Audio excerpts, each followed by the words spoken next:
Der TRX4 Sport mit der Doppelkabine sieht ja schon richtig gut aus, aber weißt du, was diesem Fahrzeug noch fehlt? Ganz genau, richtig große Felgen, die vernünftig hier im Radkasten sitzen, und wir bauen heute den TRX4 Sport auf zwei Zweierräder um. Und wie uns hierbei die kostenlosen 3D-Druckdateien von Jesse CAD helfen können, das erfährst du jetzt in diesem Video.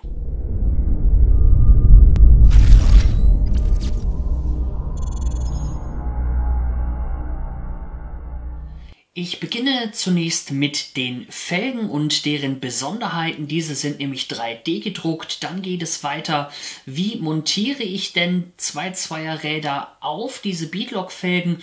Und dann schauen wir uns auch noch an, wie man die Floor-Panels wechselt, damit später auch nichts schleift. Hier ein ganz wichtiger Punkt. Diese Felge ist doch tatsächlich 3D gedruckt mit der kostenlosen Druckdatei von Jesse CAD. Link dazu findest du unten in der Videobeschreibung. Die Felge passt auf alle 12 mm und M4 Radaufnahmen. Du kannst die Felgen so verschrauben, wie du es hier siehst. Das sieht so ein bisschen scaliger aus. Oder du nimmst selbstschneidende Schrauben. Doch warum sollte man sich vielleicht mal für eine 3D gedruckte Felge entscheiden? Der große Vorteil hierbei ist natürlich, dass du die Felge in deiner Wunschfarbe ausdrucken kannst, so wie es zu deinem Fahrzeug am besten passt. Wenn du dann mal irgendwo hängen bleibst im harten Gelände und Kratzer entstehen, dann schraubst du dir hier keinen Lack runter, sondern einfach nur ein bisschen gedrucktes Material, und dadurch, dass die Felge komplett durchgefärbt ist, fallen diese Kratzer später gar nicht so stark auf. Ein weiterer Vorteil: sollte dir die Felge tatsächlich mal in irgendeiner Form kaputt gehen, kannst du diese ganz einfach nachdrucken. Wenn du die Felge hast, dann fehlt dir nur noch der 2.2er Reifen. Ich habe mich hier für so einen China-Reifen entschieden. Der ist schön weich und passt hier vom Profil her einfach super zu dem Offroad-LKW von Jesse CAD, und deswegen kommt der jetzt hier auf die Beadlock-Felge. Jeder, der das schon mal gemacht hat, der weiß, dass das recht anstrengend werden kann. Ich habe es jetzt schon bei den anderen 3 Rädern gemacht und muss sagen, dass es mir hierbei ganz gut von der Hand ging. Jede klassische Beadlock-Felge besteht aus 3 Teilen. Du hast hier zum einen das Felgengesicht, was hier vom Style her wirklich super zu der Karosserie passt. Du hast hier so einen mittleren Teil, der sitzt später hier im Reifen drin, und du hast den hinteren Teil, dort sitzt später dein Radmitnehmer drin. Das Ganze wird dann so zusammengesteckt, verschraubt, und zwischen diesen beiden Spalten werden dann hier die Reifen eingeklemmt. Wichtig an der Stelle ist auf jeden Fall, wenn du hier solche laufrichtungsgebundenen Räder hast, so wie ich sie hier gerade habe, dann schau dir bitte vorher ganz genau an, in welche Richtung diese denn laufen. Nichts ist schlimmer, als wenn du deine Felge gerade richtig schön mit dem Reifen verbunden hast. Der Reifen sitzt wirklich top drauf und dann fällt dir auf, oh nein, die Laufrichtung ist falsch. Das wäre sehr ärgerlich. Auch wenn du deine Felgen aufbleihen möchtest, wäre jetzt der richtige Zeitpunkt. Du kannst hier außen mit Felgenauswuchtgewichten arbeiten, sodass du etwas mehr Gewicht hier unten in die Reifen bekommst. Ich beginne damit, diesen Kreis hier vorsichtig in den Reifen zu setzen. Achte dann dabei natürlich auch drauf, dass alles vernünftig sitzt und auch gerade ist. Alles das, was du jetzt hier vernünftig machst, sparst du dir später beim Ausrichten, und der Reifen läuft dann auch schön gerade. Im nächsten Step habe ich dann hier mal 2 Schrauben schon mal reingedreht. Zack, setzen wir hier mal schön drauf. Kommt das Felgengesicht von oben, sodass ich dann hier die beiden Schrauben schon durchsehen kann, und dann schraube ich erstmal diese beiden fest. Wenn ich das habe, dann kann ich auch hier die anderen Schrauben festschrauben, und bei diesen kleinen Muttern arbeite ich gerne mit Schraubensicherungslack. Das sieht nämlich immer richtig doof aus, wenn hier später mal eine fehlt. Das Ergebnis hier kann sich doch auf jeden Fall sehen lassen, und auch dieses Rad hier ist dann jetzt fertig zur Montage. Kommen wir zu einem ganz wichtigen Teil, nämlich dem Austausch der Floor Panels, ebenfalls ein kostenloses Add-on bei Jesse CAD. Diese sind wichtig, damit du die 2-2er Räder hier auch fahren kannst, ohne dass diese schleifen. Mit diesen Panels kannst du dann Räder verbauen bis zu einem Durchmesser von 130 mm. Der Vorteil hierbei ist, dass wir die Original Floor Panels einfach nur austauschen.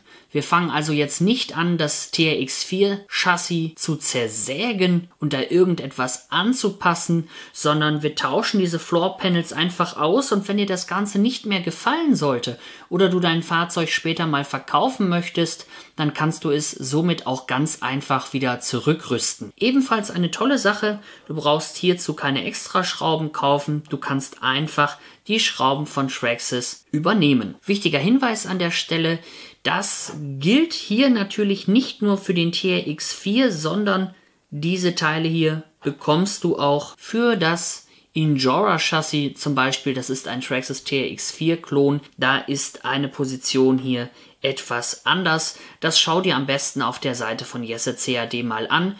Das ist dort beschrieben. Um an die Bodenbleche vernünftig ranzukommen, schraube ich erstmal hier diese Scale-Abdeckung für den Regler ab. Das geht ganz einfach.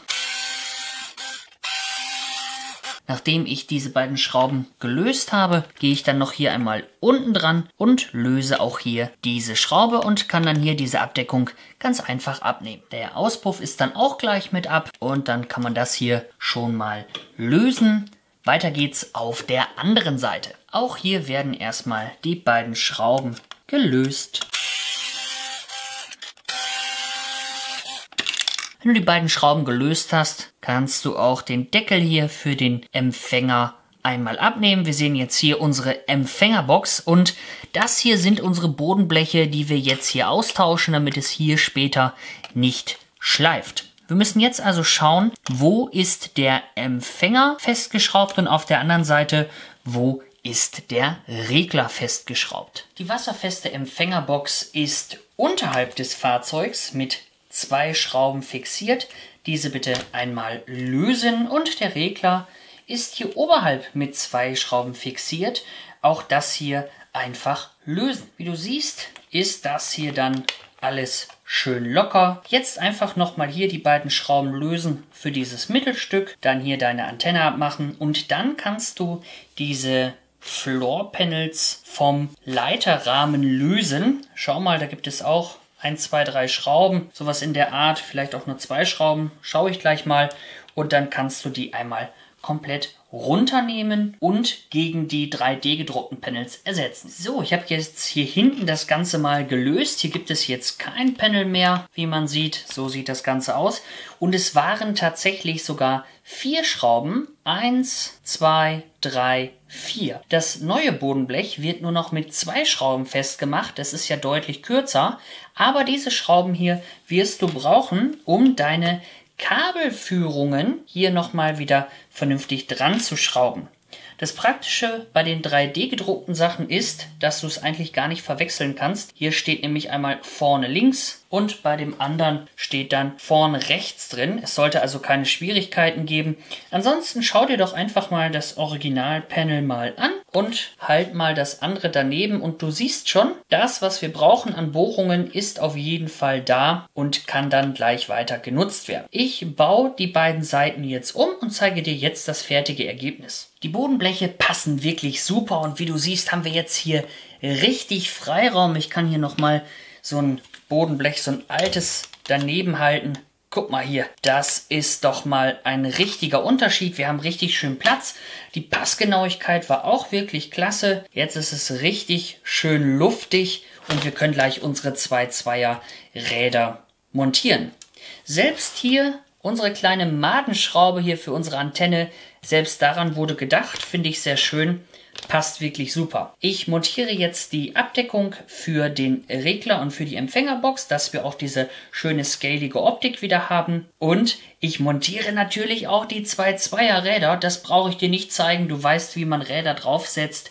Und jetzt zeige ich dir das fertige Ergebnis auf einer Seite und auf der anderen Seite lasse ich es mal so und dann schau dir den Unterschied mal an. Hier siehst du jetzt noch die originalen Räder. Ich wollte es dir extra auf der Seite zeigen, wo auch der Auspuff sitzt, damit du siehst, dass da wirklich nichts schleift.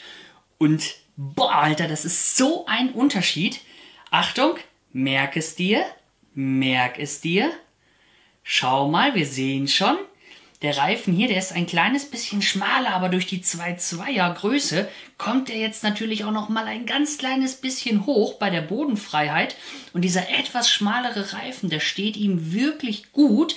Ich war mit der Performance hier von den Original Traxxas Rädern wirklich sehr gut zufrieden. Aber Junge, jetzt guck dir diese Optik an. Geil! Jetzt sitzt es endlich hier vernünftig im Radkasten. Das sieht richtig, richtig gut aus. Schau dir das mal an. Auch von hinten dieser leicht schmalere Reifen. Es sieht deutlich scaliger aus. Ich bin schon auf die Performance gespannt. Aber alleine die Optik, die macht schon so einen Unterschied. Und wenn du jetzt mal guckst, ich weiß nicht, ob man das, ja, ich glaube, so sieht man es ganz gut. Der ist wirklich ein gutes Stückchen nochmal höher gekommen von der Bodenfreiheit. Wow, echt klasse. Ich bin mega, mega gut zufrieden. Wie findest du das Ergebnis? Schreib es mir unten in die Kommentare und im nächsten Video gehen wir dann in den offiziellen Offroad-Härtetest. Bis dahin, ciao!